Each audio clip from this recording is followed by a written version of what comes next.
Assalamualaikum warahmatullahi wabarakatuh. Perkenalkan, nama saya Novita Permatasari dengan NIM 22042041. Di sini saya akan menyampaikan hasil yang saya dapatkan dari penampilan kelompok 4 tadi, yaitu dengan judul mengkomunikasikan aktor-aktor kebijakan publik dalam proses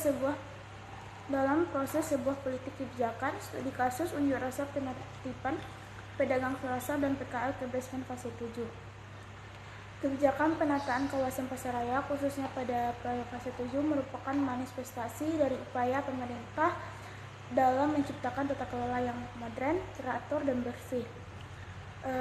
Di sini saya selanjutnya itu ada pengertian kebijakan publik, yaitu serangkaian keputusan dan tindakan yang dibuat oleh pemerintah untuk mengatasi masalah publik. Selanjutnya itu ada karakteristik kebijakan. Yang pertama, berorientasi pada tujuan. Yang kedua, dibuat oleh lembaga pemerintah. Yang ketiga, bersifat mengakui. Yang keempat, berkaitan dengan kepentingan publik. Selanjutnya ada aktor kebijakan. Yang pertama ada aktor resmi seperti pemerintah, yaitu eksekutif, yudikatif, dan sebagainya.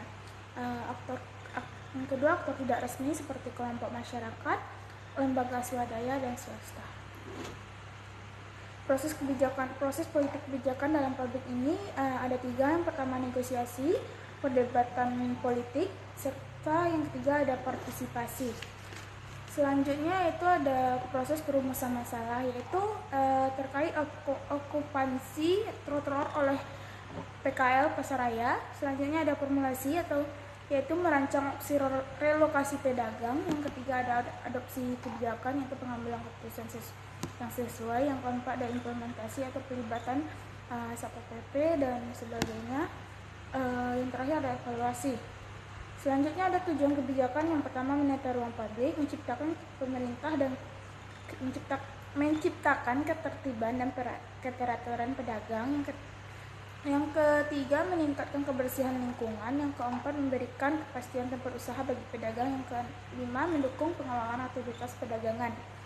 Selanjutnya ada aktor pemerintah, yaitu yang pertama ada pemerintah daerah, dinas perdagangan, Satpol PP, dinas perhubungan, dan aparat keamanan seperti Polri, Satpol PP, dan masyarakat sekitar. Di sini pertanyaan saya yaitu bagaimana dampak kebijakan ini terhadap ekonomi pedagang kecil.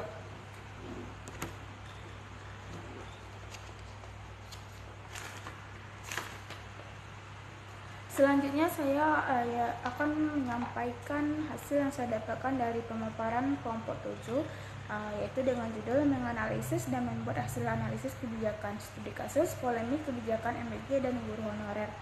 Yang pertama ada pengertian analisis kebijakan, yaitu merupakan proses berpikir kritis dan praktis untuk memahami, menilai, serta memberikan rekomendasi.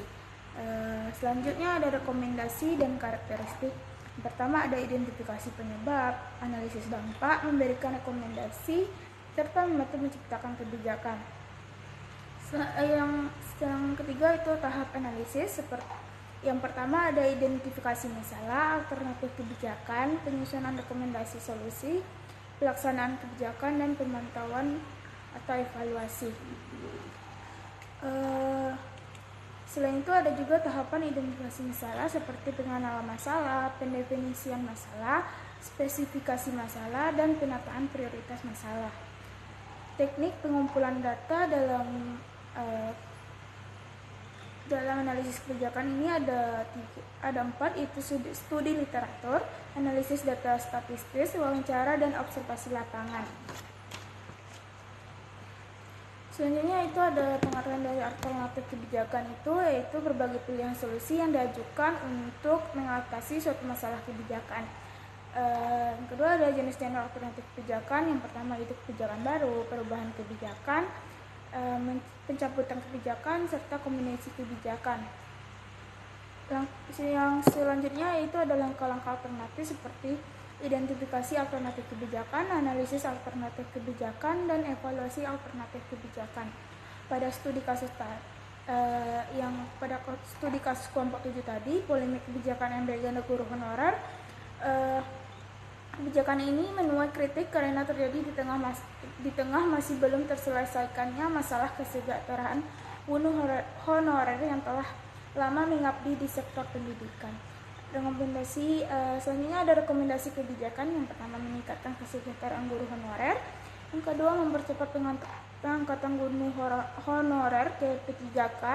Yang ketiga, menyusun sistem pengupahan. Yang keempat, meningkatkan transparansi kebijakan pemerintah.